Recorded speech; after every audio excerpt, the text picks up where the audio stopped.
25 साल की लड़की 4 जगह वो मुंह मार चुकी होती है। तुम्हारे बाप में दम है तो तुम पी लो। फिर वैश्या है जिसका कोई नियम नहीं है, 25 साल की जब तक आती है तो पूरी जवान होके आती है। क्या सुअर से कभी शेर पैदा हो सकता है? नमस्कार, आदाब, सत श्री अकाल, जय भीम, जोहार। मेरा नाम है नवीन कुमार। यह गंदी नाली में रेंगने वाला वो कीड़ा है जिसकी दुर्गंध से नाक फटती है, और नाली का कीड़ा कितना भी चंदन भभूत लपेट ले उसके शरीर से सुगंध नहीं उठने वाली। विचारों की गंदी नाली में रेंगने वाले इस कीड़े की हिम्मत देखो कि दलितों, पिछड़ों, आदिवासियों को सुअर कहता है, अपनी पसंद से शादी करने वाली औरतों को रंडी कहता है, और 25 साल की लड़कियों को कई जगह मुंह मारने वाली। लड़कियां लाते हैं 25 साल की। अब 25 साल की लड़की 4 जगह वो मुंह मार चुकी होती है, सब नहीं पर बहुत। और वो 25 साल की जब तक आती है तो पूरी जवान होके आती है। जब जवान होके आएगी तो स्वाभाविक है कि वो अपनी जवानी कहीं ना कहीं तो वो उसकी जवानी फिसल जाएगी। हिंदू धर्म का ये पाखंडी, धूर्त और मक्कार मुफ्तखोर सरेआम महिलाओं पर इतनी भद्दी टिप्पणियां करता है और पूरी ठसक से रहता है। महिलाओं को लेकर चंदन टीका पोतने वाले इस कीड़े पर विस्तार से आगे बात करेंगे, लेकिन एक बात जान लीजिए, कोई और देश होता तो पुलिस घसीटते हुए ले जाती और चेहरा लाल कर देती, लेकिन यहां चंदन टीका पोत कर यह मवाली गुंडा कृष्ण और राधा पर प्रवचन के नाम पर संविधान, न्याय, बंधुता और समता के सिद्धांत पर पेशाब करता फिरता है। वैश्यों का विवाह वैश्यों में और शूद्रों का विवाह शूद्रों में। क्या सुअर से कभी शेर पैदा हो सकता है? एक से एक गिरे हुए मवाली भी इतनी गंदी सोच नहीं रखते होंगे, लेकिन गंदी नाली के कीड़े अनिरुद्धाचार्य को पूरी ठसक के साथ ऐसी बात करने की ताकत मिलती कहां से? उसकी जाति से। यह कोई आचार्य वाचार्य नहीं है, यह अनिरुद्ध राम तिवारी है। यह गुंडा, मवाली, लफंगा खुलेआम कहता है कि आदमी और आदमी बराबर नहीं है, ब्राह्मण श्रेष्ठ था और रहेगा। इससे एक लड़के ने बहुत ही आसान सा बुनियादी सवाल पूछा था, ये जो वर्ण व्यवस्था है वो जन्म से या कर्म से है? बस ये लास्ट सवाल है। इस सवाल का जवाब कितना आसान था कि बाबा साहब ने संविधान में लिख दिया है, इंसान और इंसान में कोई भेद नहीं हो सकता।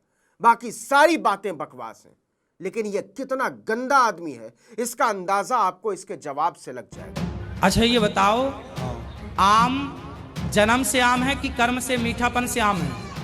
आंवला जन्म से आम है कि उसके बाद में उसके विटामिन प्रोटीन के माध्यम से उसे आंवला नाम दिया गया? आम, बेर, अमरूद, ये जन्म से अमरूद है कि बाद में हुई?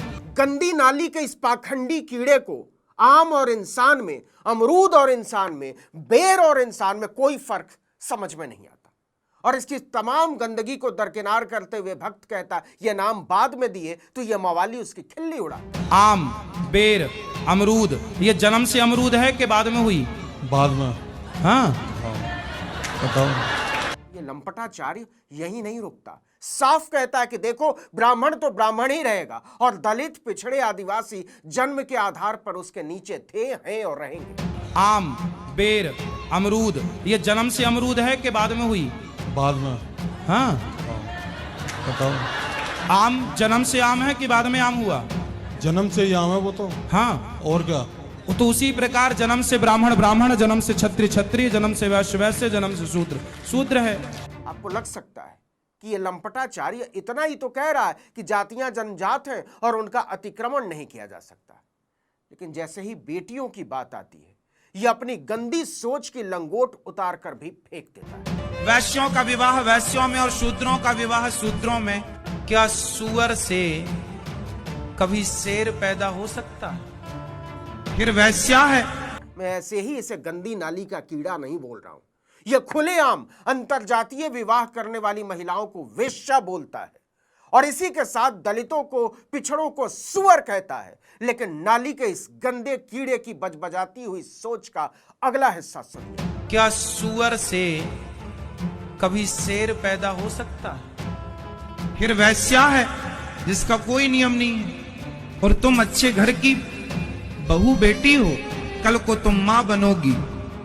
लड़की ब्राह्मण है और पिता शूद्र है। अब जो तुम्हारी औलाद होगी संतान, तुम उसे क्या नाम दोगे? इतना ही नहीं, ये मवाली, ये टपोरी कहता है कि अगर ब्राह्मण लड़की किसी गैर ब्राह्मण को अपना साथी चुनती है तो उसकी औलाद अनिवार्यतः छोटी सोच वाली होगी, कम बुद्धि की होगी। वो ब्राह्मण कहलाएगा कि शूद्र कहलाएगा? बताओ। ना वो पूरा ब्राह्मण हुआ, ना वो पूरा शूद्र हुआ, वह हो गया वर्ण संकरी।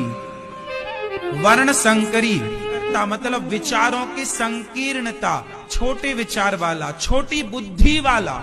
हे गंदी नाली के बजबजाते हुए कीड़े, अनिरुद्ध राम तिवारी, बताओ इस पूरे चराचर में तुमसे छोटी, तुमसे घटिया और तुमसे गंदी सोच वाला कौन है? लेकिन औरतों के बारे में इस गंदे आदमी की गंदी सोच की ये इंतहा नहीं है कि अब लड़कियां लाते हैं 25 साल की। अब 25 साल की लड़की 4 जगह वो मुंह मार चुकी होती है। इसके बाद इस घिनौने आदमी की भंगिमा देखिएगा और सोचिएगा कि जब इसके सामने आपके घरों की बहन बेटियां जाती होंगी तो कितनी गंदी नजर से उन्हें देखता होगा। और वो 25 साल की जब तक आती है तो पूरी जवान होके आती है। इस लंपटाचार्य से पूछा जाना चाहिए कि क्या तुमने लड़कियों के जवान होने की प्रक्रिया पर कोई पीएचडी की है? दरअसल ये एक नंबर का छिछोरा है, चंदन भभूत माला लपेटकर बैठा, मानवता को निगलने वाला आलसी अजगर जो मुफ्त की खाकर मोटा हुआ जा रहा है। औरतों को लेकर इसकी गंदी सोच का अगला हिस्सा सुनिएगा। जब जवान होके आएगी तो स्वाभाविक है कि वो अपनी जवानी कहीं ना कहीं तो वो उसकी जवानी फिसल जाएगी। या जैसा कि मैंने पहले कहा, यह संतवंत नहीं है, कथावाचक के भेष में यह एक ऐसा छिछोरा है जो समाज को अपनी गंदी और छिछोरी सोच से गंदा कर रहा है। मांग उठने लगती है कि इस लंपटाचार्य पर मुकदमा दर्ज होना चाहिए, इसको जेल में डाला जाना चाहिए, लेकिन बावजूद इसके ये सुधरने को तैयार नहीं है। कुछ लड़कियां कैसी होती हैं, कुछ लड़कियां ऐसी होती हैं जो लिव इन में रह करके 4 जगह मुंह मार करके और वो किसी के भी घर की बहू बन के जाएंगी, तो आप ही बताइए क्या वो रिश्ते को निभा पाएंगी? तू ठेका मत ले छिछोरे, गंदी नाली के कीड़े इंसानियत का बोझ न उठाएं तो बेहतर। कुछ लोग स्वभाव से छिछोरे होते हैं, कुछ लोग स्वभाव से ही मवाली होते हैं, कुछ लोग स्वभाव से ही गंदे लेजलेजे होते हैं। तो अनिरुद्ध राम तिवारी वही है, स्वभाव से छिछोरा, गंदा और लेजलेजा। 25 साल से ज्यादा उम्र के जिन लड़कियों ने शादी नहीं की, उन्हें यह छिछोरा खुलेआम चरित्रहीन बताता है। यह बेशर्म गुंडा कहता है कि लिव इन रिलेशनशिप में रहने वाली महिलाएं वेश्या होती हैं, रंडी होती हैं, और एक लड़की 4 मर्दों के सामने खुद को परोस देती है। कुछ लड़कियां लिव इन में रह करके आज गलत कर रही हैं, तो ये कुछ लड़कियों के लिए है। तुम होते कौन हो छिछोराचार्य, लड़कियों के सही गलत का ठेका उठाने वाले? गली के गुंडों की भाषा और सोच भी तुमसे शालीन होती है। अभी एक राजा रघुवंशी को उसकी पत्नी ने मार दिया और वो 25 साल की ही थी। हे छिछोराचार्य, कुछ पढ़ा लिखा कर। सुबह सुबह जो आसन जमाकर संविधान, लोकतंत्र और मनुष्यता पर टट्टी करने बैठ जाता है ना, उसकी गंध में डूबकर इतराने से तेरा छिछोरापन छिपता नहीं है। हालांकि तुम्हारी तरह के छिछोरों को इससे कोई फर्क नहीं पड़ता, लेकिन एक सोनम रघुवंशी और नीले ड्रम पीले ड्रम पर जो तेरे जैसे जाहिल की छाती फटी जा रही है ना, तो सुन ले। नेशनल क्राइम रिकॉर्ड्स ब्यूरो के ताजे आंकड़े के मुताबिक 2022 में 1,40,338 मामले पति या उसके रिश्तेदारों द्वारा क्रूरता के दर्ज हुए। कभी सुना नहीं कि तुम्हारी तरह के लंपटों की इस पर छाती फटी हो। हमारे ब्रजमंडल में तो श्याम सुंदर राधा रानी के चरण दबाते हैं, यहाँ तो नारी के अपमान का कोई सवाल ही खड़ा नहीं होता। हे छिछोराचार्य, ब्रज का नाम तेरे जैसे मवाली के नाम से बिल्कुल अच्छा नहीं लगता, जो औरतों को वेश्या और दलितों को सुअर कहता हो। कहता है कि कथा की व्यासपीठ पर केवल ब्राह्मणों को बैठने का अधिकार है, क्योंकि वो श्रेष्ठ होते हैं और दलित, पिछड़े, आदिवासी नीच तबके से आते हैं। तुम्हारे ऐसे ही छिछोरेपन को अखिलेश यादव ने बीच सड़क पर नंगा कर दिया था तो तुम बिलबिलाते फिर रहे थे। आधी रात लेकर के जब उन्हें दिया हाथ में, तब पहला नाम क्या माने बोला? भगवान के तो बहुत सारे नाम हैं। कन्हैया कह चलो के बोला, आइए, कन्हैया कह के बोला, प्रचार करो। आप बताइए। आपको बहुत बधाई और शुभकामनाएं आपको।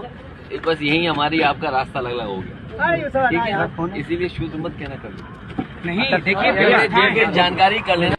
इस बेइज्जती से बिलबिलाया यह मवाली बाल नोचता फिर रहा था। अच्छा, आपको बता दें कि अनिरुद्ध राम तिवारी 16वां आने उल्लू है, जाहिल है, मतलब एकदम पढ़ा लिखा नहीं है, कभी गलती से भी अपने स्कूल कॉलेज डिग्री की बात नहीं करता। तो जब अखिलेश यादव ने इसकी खाल उतारी कि शूद्रों को गाली मत बका करो, तो यह गंदा आदमी फौरन हिंदू मुसलमान पर आ गया। सोचिए, वो नेता हमसे कह रहे हैं कि आपका रास्ता अलग हमारा रास्ता, वो मुसलमानों से नहीं कहते कि तुम्हारा रास्ता अलग हमारा रास्ता। साफ समझ में आता है कि यह कोई कथावाचक या आचार्य नहीं है, ये एक नंबर का धूर्त, गुंडा और मवाली है, जो मंच सजाकर महिलाओं को रंडी बोलता है, दलितों पिछड़ों को सुअर बोलता है और उनके बच्चों को कम बुद्धि वाला। इस छिछोरे की ऐसी हिम्मत कैसे होती है?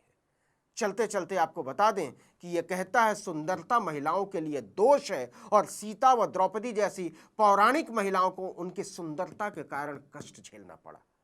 और इसके बाद यह कहता है मेरे द्वारा कभी नारी का अपमान नहीं किया जा सकता। बसकर छिछोरे, रुलाएगा क्या? अब आप ही तय करिए, ऐसा छिछोरा समाज और देश के लिए कितना खतरनाक है, और यह भी तय कीजिए कि इसकी जगह कोई जेल है, कोई मठ, कोई आश्रम या कोई प्रवचन का मंच। इस वीडियो में इतना ही, लेकिन अगर आपने आर्टिकल 19 इंडिया को अब तक सब्सक्राइब नहीं किया तो फौरन कर दीजिए, बेल आइकॉन दबाइए, घंटी जैसी आकृति लाइक कीजिए और कमेंट करके बताइए हमारा वीडियो आपको कैसा लगा। हमारा ट्विटर हैंडल है article19_India और मेरा ट्विटर हैंडल है नवीन जर्नलिस्ट। नमस्कार।